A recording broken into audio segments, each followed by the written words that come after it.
This video will be looking at what sanctions have been placed on Russian oligarchs by the West since the invasion of Ukraine, and the purpose behind these sanctions. If you like this video, make sure to like and subscribe.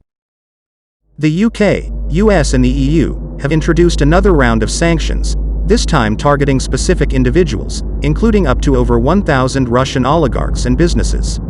The reason for this is because it is believed that these wealthy individuals are thought to have close ties to the Kremlin. The sanctions targeting Russian individuals includes freezing or seizing assets. As well as this, the UK has also stopped selling golden visas, which allow Russian oligarchs to be granted British residency rights. The first person to be targeted by these sanctions is President Putin himself. Assets which belong to the Russian president have been frozen in the US, EU, UK and Canada. The next individual to be targeted by these sanctions is Russian oligarch Roman Abramovich. The UK has placed many sanctions on him, including asset freezes and travel bans, as a response to Russia's invasion of Ukraine.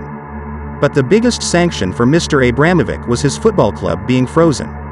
Mr. Abramovich was the owner of Chelsea FC, but after being sanctioned by the UK, he decided to sell the Premier League club.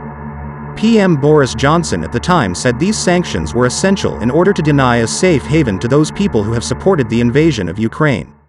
Chelsea FC was no longer allowed to sell any merchandise or tickets for the games. As well as this, the club was not allowed to buy or sell players during this time. The government said if Mr. Abramovich wanted to sell the football club, the only way he would be allowed to, according to the BBC, was to apply for a special license which would act as proof that he will not personally benefit from the sale. It is believed that Mr. Abramovich has a net worth of £9.4 billion and is very close to President Putin. Next, on the list, Andrei Kostin. He is the president of the Russian state-owned VTB Bank and has also been sanctioned by the UK, US and the EU. The reason why Mr. Kostin has been sanctioned is because he too has close ties with President Putin and is a member of the Supreme Council of the United Russia political party, which means he has both the wealth and vast amount of power. Lastly, leading industrialist and also Russian oligarch Oleg Deripaska is another individual who has been targeted by the sanctions from the West due to again having allegedly close ties to President Putin. Besides having his assets frozen, there was a hunt to seize his super yacht the Clio, but his yacht was last located in the Maldives in March and then has been on the move again.